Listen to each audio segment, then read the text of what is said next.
하나님은 성막을 만들라 하시면서 하나님의 말씀을 따라서 성막을 만들라고 하셨습니다. 성막은 하나님의 뜻대로 또 하나님의 말씀대로 지어지는 것입니다. 우리가 성막에서 하나님께 제사하며 하나님을 만났다라고 하는 것을 생각해 볼 때 예배는 하나님의 말씀하심대로 하나님의 뜻하심대로 이루어지는 것이 예배입니다. 오늘 출애굽기 25장 함께 말씀을 보려고 하는데요. 출애굽기는 25장에 들어와서 성막을 지으라 하시는 하나님의 명령을 담고 있습니다. 우리가 좀 전에도 함께 보았지만 설교하기에는 조금 애매한 말씀들이 있죠. 그러니까 4절부터 시작되는 말씀들, 그런 말씀들로 우리가 하나님의 말씀의 어떤 특별한 의미를 찾기는 굉장히 어려울 것입니다. 그래서 오늘은 25장 전체를 살펴보려고 하는데요. 하나님께서는 25장에서부터 시작해서 성막을 만들라 하시는 말씀을 조금 넓게 보아서는 한 31장 정도까지, 물론 31장까지의 모든 내용이 다 성막을 만들라 하시는 구체적인 지시사항은 아니지만 조금 넓게 보면 한 31장까지 성막을 만들라 하시는 그러한 이야기를 하셨고요. 그리고 나서 이제 금송아지 사건이 있은 다음에 35장부터 40장까지는 31장까지 말씀하신 성막을 만드는 규정에 따라서 모세와 이스라엘 백성들이 실제로 성막을 만든 이야기를 담고 있습니다. 그래서 이어지는 내용은 사실상 조금 좀 딱딱한 이야기, 앞에 나온 율법보다도 더 재미없는 이야기가 나올 수도 있습니다. 오늘 25장을 살펴볼 때 제목에 적힌 것처럼 하나님께서 말씀하신 모양대로 성막을 지어가는 것은 과연 어떠한 것인가, 그것들을 25장에 있는 말씀들 몇 개를 봄으로 해서 살펴보려고 합니다. 먼저 살펴보기 원하는 말씀은요, 25장 2절입니다. 25장 2절에는 이와 같이 말씀하셨죠. 이스라엘 자손에게 명령하여 내게 예물을 가져오라 하고 기쁜 마음으로 내는 자가 내게 바치는 모든 것을 너희는 받을지니라 했습니다. 그러니까 이스라엘 백성들이 성막을 지어야 했습니다. 광야를 걸어가고 있었고요. 광야를 걸어가면서 자기들도 천막에 살고 있었지만 하나님이 임재하시는 거룩한 장소를 따로 만들어야만 했습니다. 그러니까 성막이라는 뜻 자체가 곧 거룩한 천막이라고 하는 뜻이겠죠. 그렇기 때문에 하나님께서는 이스라엘 백성들에게 예물을 가져오라고 이야기를 했습니다. 그러니까 이스라엘 백성들이 하나님께 드리는 예물을 가지고 하나님을 만나는 성막을 만들겠다라고 하신 것이죠. 그런데 그러한 과정에 있어서 조건이 있습니다. 그것은 무엇이냐면 기쁜 마음으로 내는 자입니다. 그러니까 하나님을 만나는 장소, 우리가 하나님의 성전을 지어가고 우리가 하나님께 봉사하고 예배하고 하나님께 나아가는 모든 것은 사실상 기쁜 마음에서부터 시작이 돼야 됩니다. 강요에 의해서 시작되는 것은 사실상 생명력이 그렇게 길지가 않습니다. 우리가 충분히 힘이 생기게 되고 생각이 자라게 되고 내가 내 뜻대로 나의 삶을 주장할 때가 되게 되면 강요에 의해서 하나님을 예배하던 것들은 더 이상 그 빛을 발하지 못하게 됩니다. 우리가 그러한 일들을 자주 보기도 하는데요. 그래서 오늘 우리가 하나님을 예배한다라고 할 때, 오늘 우리가 하나님께 나아간다라고 할 때, 또는 하나님의 성전을 짓는다라고 할 때, 하나님께 봉사한다고 할 때, 그 어떠한 것도 우리가 하나님께 드리는 어떠한 예식과 어떠한 모습을 갖춤에 있어서 실제로 기쁜 마음, 곧 자원하는 마음이 없으면 그 생명력은 결코 오래가지 못합니다. 그리고 우리가 기쁘게 드리지 않는 것, 자원하여 드리지 않는 것, 억지로 어쩔 수 없어서 드리는 것들에 대해서 사람은 속을지 모르지만 하나님은 속지 않으십니다. 하나님은 그런 걸 기뻐받지 않으시죠. 그래서 오늘 우리가 우리의 모습을 돌아보려고 할 때, 오늘 하나님께서 성막을 지으라 말씀하시잖아요. 그런데 성막은 곧 하나님의 뜻대로 짓는 겁니다. 하나님의 말씀대로 짓는 거거든요.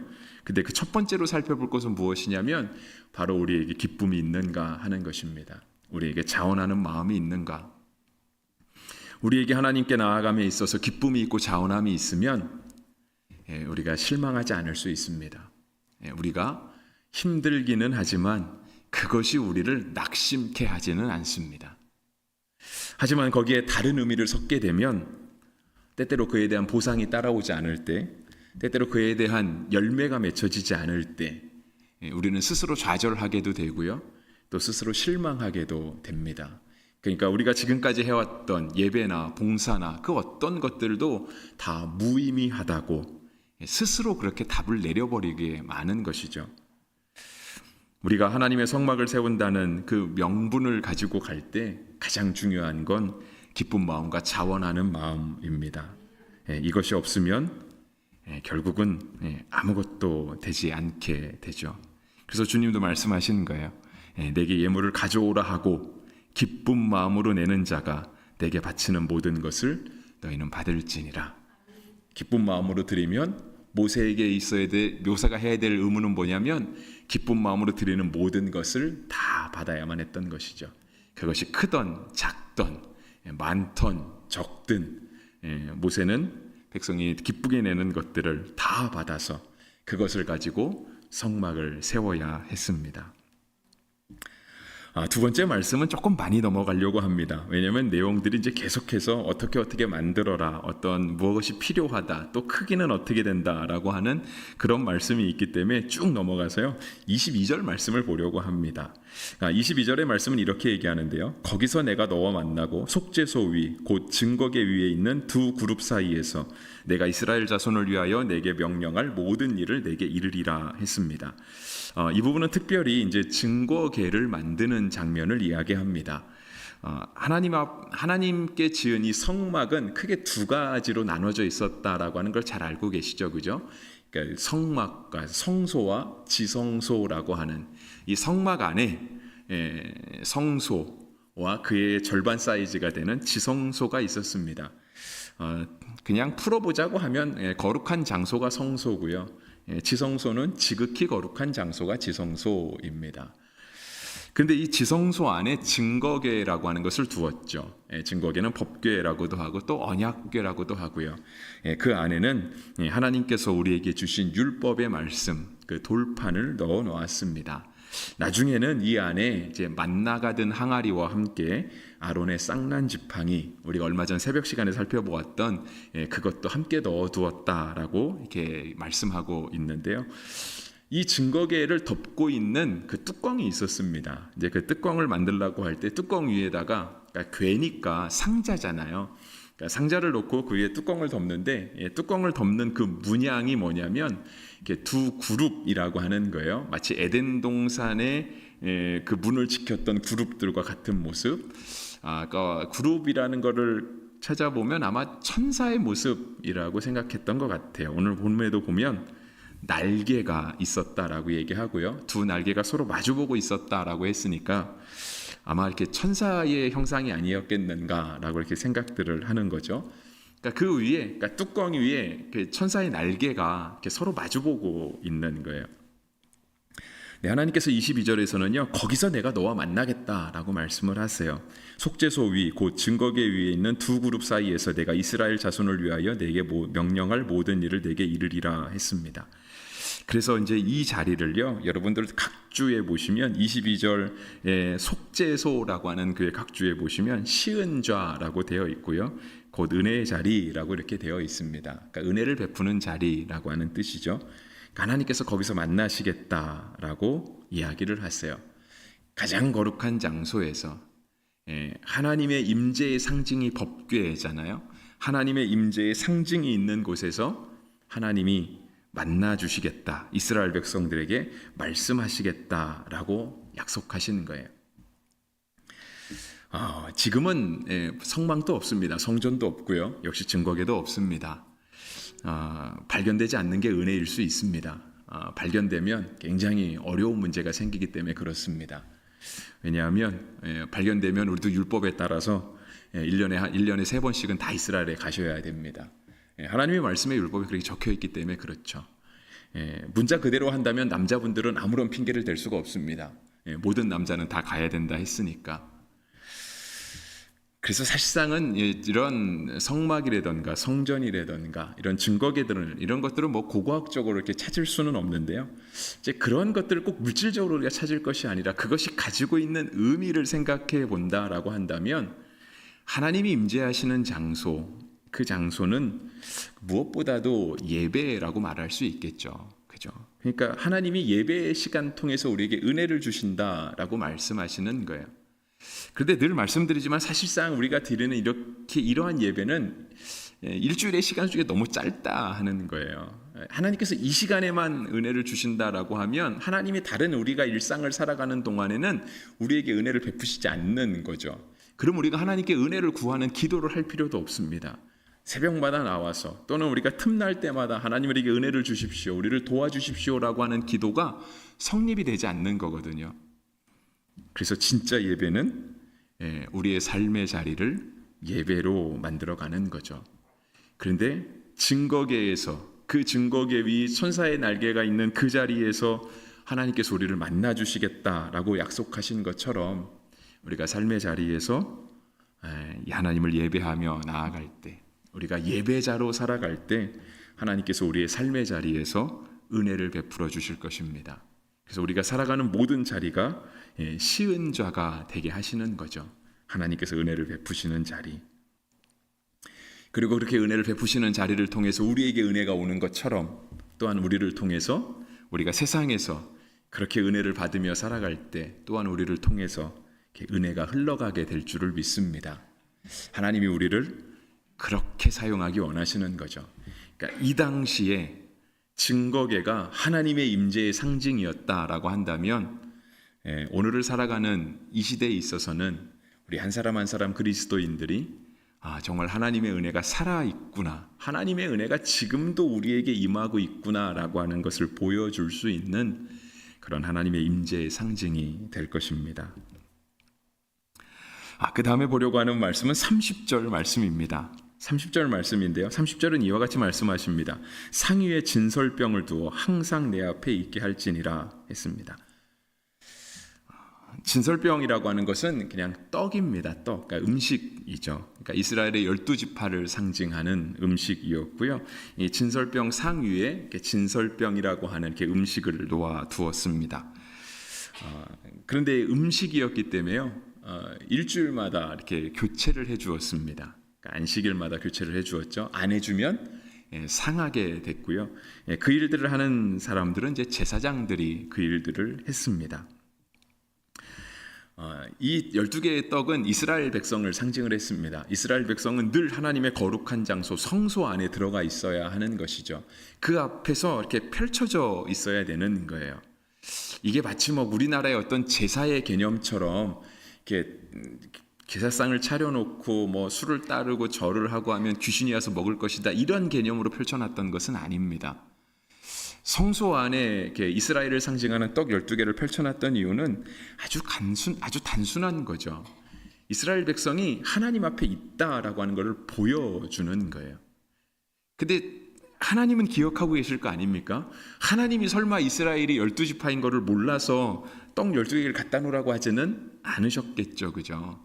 근데 그 떡을 갖다 놓으면서 이스라엘 백성들이 스스로 이렇게 깨닫는 거죠. 우리가 하나님 앞에 있구나. 우리의 모든 삶이 마치 이 떡상에 올라가 있는 것처럼 우리의 모든 삶이 하나님 앞에 이렇게 펼쳐져 있구나라고 하는 것을 그들이 떡을 올려 모으면서 그렇게 다짐하고 깨달아 가는 거예요. 하나님 앞에 살아간다라고 하는 생각을 하면 우리의 삶이 조심스러워질 수밖에 없습니다. 우리의 삶이 경건해질 수밖에 없고요. 그렇게 되면 우리의 생각이나 또 생각은 사실상 보이지 않으니까 늘 하면서 이렇게 보여지는 우리의 말투라든가 행동이라든가 바뀌지 않을 수가 없는 거죠. 하나님께서는 이스라엘 백성들로 하여금 하나님의 거룩한 장소, 꼭 하나님이 임재하시는 그곳에 머물라 말씀을 하십니다. 그리고 일주일에 한 번씩 바꿔라 하시는 거예요. 그래서 우리가 일주일에 한 번씩 예배를 드리는 건 참 큰 의미가 있는 것 같습니다. 그러니까 정말 율법을 이루어가는 모습인 것 같고요. 하나님께서 우리에게 주시는 그러한 말씀을 잘 이렇게 본받아 살아가는 모습인 것 같습니다. 그래서 일주일에 한 번씩 우리가 우리의 삶을 하나님 앞에 새롭게 해야 되는 거예요. 여기서 새롭게 한다는 말은요, 꼭 이렇게 내가 지금까지 알지 못했던 은혜를 받아야 된다.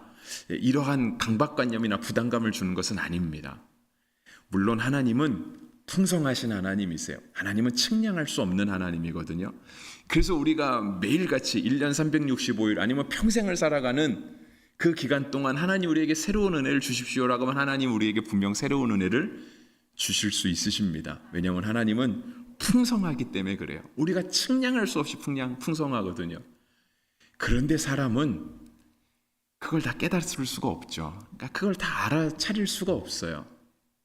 그래서 어쩌면 우리가 지금까지 신앙생활을 했지만 우리가 매주 새로운 은혜를 받는가라고 하는 것보다는 그냥 매주 내가 하나님 앞에 있구나. 오늘 하나님이 나로 하여금 내가 예전에 알던 것들에 대해서 그 삶의 본질을, 신앙의 본질을 다시 회복해 가라고 하시는구나 라고 하는 그러한 마음을 사실상은 새롭게 다잡아가는 겁니다. 일주일에 한 번씩 떡을 바꾼다 하는 의미는 바로 그런 의미인 거죠. 우리가 지금까지는 어떻게 한 주간 동안 살면서 때때로 음식이 일주일이 지나서 상해가는 것처럼 하나님 앞에 그렇게 신선한 떡은 아닐지 모르겠지만 다시 일주일이 지나서 하나님을 만나고 세상을 향해 나아갈 때는 우리가 새로워져서 나가는 거죠. 그래서 그 의미가 친설병 안에 있는 거예요. 그리고 우리가 하나님 앞에 그렇게 나아가면 우리의 자신을 하나님께 이렇게 내어드리기 시작하면 하나님께서 분명 우리를 붙잡아 주시고 우리로 하여금 새로운 은혜로 새로운 각오로 좌절하지 않고 새로운 각오로 믿음을 다시 걸어갈 수 있는 은혜를 베풀어 주실 것입니다. 때문에 37절 말씀 보도록 하겠습니다. 37절 말씀은요. 등잔 7을 만들어 그 위에 두어 앞을 비추게 하며 라고 했습니다. 성소에는 여러 가지 물건들이 있었는데요. 크게는 이제 진설병상이 있었다라고 하면 그 맞은편에는 등잔대가 있었습니다. 이제 7개의 등잔대가 있었다라고 성경은 기록하고 있는데요. 그래서 이제 어느 교회에 가보면 이렇게 앞에다가 이렇게 등잔대를 이렇게 새겨놓거나 실제로 이렇게 불을 켜면서 이렇게 7개의 등잔대로 이렇게 장식한 그런 교회가 있기도 합니다. 근데 이 등잔대는요, 이렇게 앞을 향해서 비추게 하라라고 했습니다. 여기서 앞은 지성소를 얘기하는 거죠. 그러니까 성소에서 특별히 구별되어 있는 지성소를 비출 수 있도록 등잔대를 그 방향을 향해 놓으라고 하는 것이죠. 그래서 등잔대가 이렇게 위치한 것은요, 우리로 하여금 하나님께 나아가는 그 빛을 보여주는, 우리가 하나님께 저 길을 통해서 나아갈 수 있다. 우리가 저 방향을 향해 가면 우리가 하나님을 만날 수 있다라고 하는 것을 의미하는 거죠. 그래서 우리가 이 의미를 예수님으로 다시 생각해 보면, 오늘 우리가 해석할 수 있는 방향으로 다시 생각해 보면, 실제로 우리에게 하나님께 나아가게 하는 그 유일한 길은 예수님밖에 없습니다. 마치 등잔이 지성소를 비추는 것처럼, 그리고 그 등잔대를 항상 성소에 두어서 성막을 세워야 되는 것처럼, 오늘 우리가 하나님 앞에 예배를 세워가고 신앙을 세워가고 그렇게 하나님 앞에 우리의 삶을 살아갈 때 예수님이 우리의 삶을 비춰주시고요, 그것이 단지 우리로 하여금 다치지 않도록, 때로 우리로 하여금 실망하지 않도록, 상처받지 않도록 그렇게 주시는 그 은혜의 빛보다는 그러한 삶 가운데서 하나님께 나아가라고 하나님을 향해 비추시는 그 빛이 바로 예수님의 빛 대신 진짜 의미라 하는 것입니다. 그러니까 우리가 예수님을 보고 있으면, 예수님을 묵상하면 어떠한 상황에서도 하나님께 나아갈 수 있습니다. 그러니까 예수님이 우리에게 주신 말씀들, 예수님이 이 땅에 사시면서 그가 행하셨던 모습들, 그의 성품들, 그런 걸 생각해 보면 오늘 우리의 삶이 이렇다 저렇다 말하는 것에 그치지 않고요, 이러한 삶을 넘어서 이러한 삶 중에도 하나님을 향해 나아갈 수 있게 되는 것이죠. 그래서 요한복음은 늘 얘기하는 거예요. 내가 곧 길이요 진리요 생명이다. 주님이 우리에게 길이 되시고 진리가 되시고 생명이 되신다고 할 때요, 하나님이 우리의 삶을 변화시켜 주시겠다, 예수님이 이 땅 가운데 오셔서 우리의 어렵고 곤고한 형편을 변화시켜 주시겠다 말씀하신 것이 아니고, 우리의 살아가는 삶에서 주님께 나아가는 그 길을 인도하여 주시겠다라고 말씀하신 거죠. 등잔대를 지성소를 향해 켜놓는다라고 하는 말은 곧 그것이에요. 우리가 하나님을 향해 나아가는 길이 열려져 있다. 그 길이 늘 비추어져 있다라고 하는 것을 보여주는 것이고요. 그것이 성막 안에 있음으로 해서 성막 자체도 하나님의 임재의 상징이지만 우리가 성막을 통해서 하나님을 만날 수 있게 되겠구나. 하나님께 나아갈 수 있게 되겠구나라고 하는 것을 깨닫게 되는 것입니다. 성막을 만드는 이야기는 이제 그 이후로도 계속 나옵니다. 계속해서 26장, 27장, 28장 그래서 넓게 보면 한 31장까지 계속해서 성막을 어떻게 만들라 하시는 하나님의 말씀이 나와요. 그래서 우리가 성경을 읽다 보면 사실상 이런 부분들을 잘 안 읽히죠. 왜냐하면 이것이 오늘 나와 무슨 상관이 있을까라고 하는 생각이 들기 때문에 우리가 뭐 하나님의 말씀처럼 뭐 성전을 지으면서 뭐 청색, 자색, 홍색실을 갖다가 성전을 꾸밀 것도 아니고 그래서 사실상 우리에게 무슨 관계가 있는가라고 하는 생각이 드는데요. 성막이 담고 있는 의미는 분명히 있는 거죠. 근데 그 의미를 우리가 다 기억하지 못해도 괜찮습니다. 단 하나만 기억하시면 돼요. 성막은 하나님이 우리에게 말씀하신 대로 우리에게 보여주신 대로 만드는 것 바로 그것이라는 거예요. 그래서 우리가 신약시대로 넘어오면 고린도전서도 그렇고 우리가 하나님의 성전이라고 얘기를 하잖아요. 우리 한 사람 한 사람이 하나님을 만나는 성령님이 거하시는 성전이고 교회거든요. 그러면 성막을 하나님의 뜻대로 만들었다라고 한다면 오늘 우리는 우리 자신을 하나님의 뜻대로 만들어갈 수 있어야 되는 거예요. 그래야 이 출애굽기의 말씀들 그것이 오늘 우리와 관계를 맺게 되는 거죠. 그리고 그 의미들을 우리의 삶 가운데 늘 적용시켜 가는 거예요. 우리의 삶을 늘 하나님 앞에 펼쳐 놓아야 되고요. 우리의 삶에 늘 빛 대신 예수님을 따라서 하나님께 나아가려고 하는 그런 모습들이 있어야 되고요. 하나님께서 그 만남의 자리, 쉬운 자라고 불리는 자리에서 늘 우리에게 은혜를 주실 것이다 라고 하는 약속과 기대들 그런 것들이 있어야 되고 주님께 기쁜 마음으로 나아갈 수 있어야 되고 이런 것들이 오늘 우리의 신앙을 만들어가고 우리의 삶을 하나님이 임재하시는 성막으로 만들어 가게 되는 것입니다. 40절 말씀은 어쨌든 25장의 마지막 절이니까요.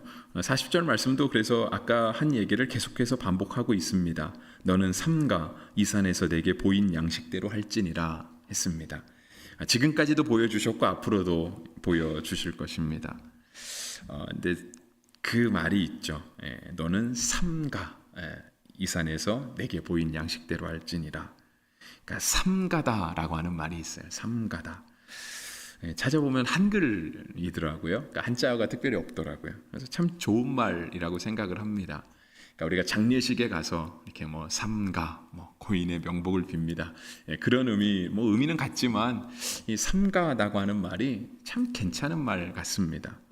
사전적인 의미는 이런 뜻입니다. 겸손하고 조심하는 마음으로 정중하게 한다는 뜻이 바로 삼가다라고 하는 뜻입니다. 다 뜻이 같은 의미인 것 같은데요. 우리가 하나님께 나아갈 때, 그러니까 우리의 삶을 하나님이 우리에게 보여주신 양식대로 만들어갈 때, 우리의 삶을 하나님이 보여주신 대로 그렇게 변화시켜가고 우리의 교회를, 우리의 봉사, 우리의 예배를, 우리의 모든 신앙의 행위들을 그렇게 갈 때 우리에게 필요한 것은 이렇게 삼가는 자세가 필요하다라고 하는 거예요. 점검하고 돌아보고 겸손하고 그런 모습으로 우리의 자신을 그렇게 빚어가고 주님 앞에 드려가는 것이죠. 하나님께서 우리가 우리 자신을 그렇게 드릴 때 그러니까 이렇게 성막을 만드는 거잖아요. 이렇게 우리 자신을 주님께 드릴 때 주님이 거기서 우리를 만나시겠다라고 말씀하시는 거예요. 그리고 성막은 나중에 이들이 출애굽의 모든 과정을 마치고 가나안 땅에 들어가게 되면 이제 성전으로 바뀌게 되죠. 왜냐하면 이제 더 이상 이동하지 않아도 되니까 굳이 천막을 만들 필요가 없죠. 이제 벽돌로 집을 지어도 되는 거예요. 그래서 이제 다윗과 솔로몬이 이제 성전을 짓게 되는 거죠. 의미는 같습니다. 계속해서 하나님의 임재의 상징이 돼 가는 거죠. 하나님이 우리를 만나시겠다라고 약속하세요. 어디에서? 성막에서. 근데 그 성막은 어떻게 지어지는가? 하나님이 말씀하신 대로 지어지는 거예요. 하나님이 임재하시는 곳이 거룩한 곳 아닙니까? 우리가 하나님이 말씀하신 대로 빚어져 갈 때 우리의 삶이 거룩한 삶이 될 것입니다. 우리의 삶의 자리가 세상에서의 가치를 따지는 것이 아니라 주님 우리에게 거룩하라고 말씀하시잖아요. 우리가 하나님이 보여주신 양식대로 우리의 삶을 만들어갈 때 하나님께서 우리를 거룩하게 하시고 그곳에서 우리를 만나주시고 정말 하나님 우리 함께 하시는구나, 이것을 경험할 수 있게 하실 것입니다. 오늘 25장 전체를 보면서 실은 저는 이렇게 제목을 내게 보이는 모양대로라고 이렇게 잡았는데요. 실은 제가 가장 강조하고 싶은 것은 22절 말씀이었습니다. 새벽 시간에도 이 말씀을 한번 봤던 것 같은 기억이 나는데 출애굽기에서 본 거는 아니고 아마 민수기라면서 본 것 같습니다. 하나님이 은혜에게 은혜를 베푸시는 자리라고 되어 있거든요. 우리의 삶이 그러한 자리가 되어야 돼요. 그러한 자리. 그래서 그것이 꼭 나만 만족하는 은혜가 아니라 옆 사람에게도 끼칠 수 있고 세상에도 보여줄 수 있는 그런 자리, 하나님의 말씀대로 빚어져서 우리의 삶이 하나님의 은혜가 임하는 자리가 되기를 주의 이름으로 축복합니다.